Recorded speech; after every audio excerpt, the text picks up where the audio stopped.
Θεσσαλονίκης ότι τώρα που γίνομαι πτυχιούχος του Τμήματος Επιστημών της Εκπαίδευσης στη Προσχολική Ηλικία του Δημοκρατίου Πανεπιστημίου Θράκης θα υπηρετώ ευσυνείδητα την επιστήμη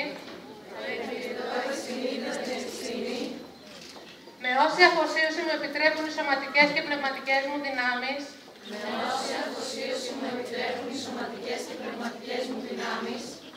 θα έχω πάντως κανόνα ζωής στην επικράτηση του δικαίου και της αλήθειας.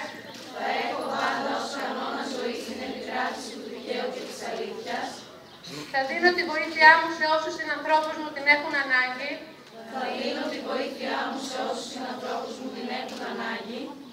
Και θα καταβάλω κάθε δυνατή προσπάθεια για την εδραίωση της ειρήνης και της δικαιοσύνης στην ανθρώπινη κοινωνία.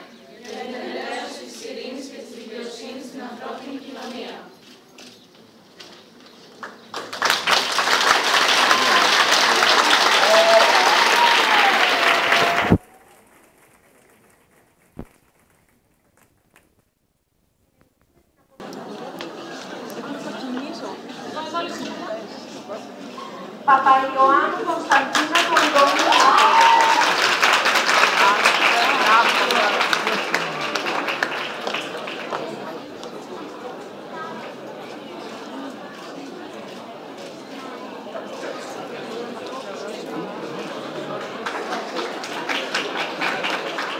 Ρούσου Αγγελική Νικολάου.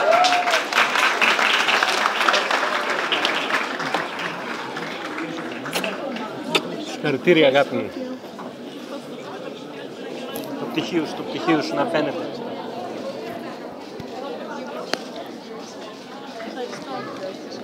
Σεραφείμ Τριανταφυλιά.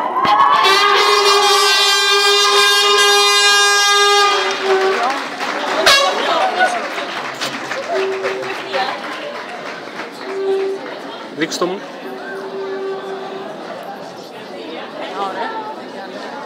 Μπράβο, αγάπη μου. Συνάφη Κίνα του Ηλίου.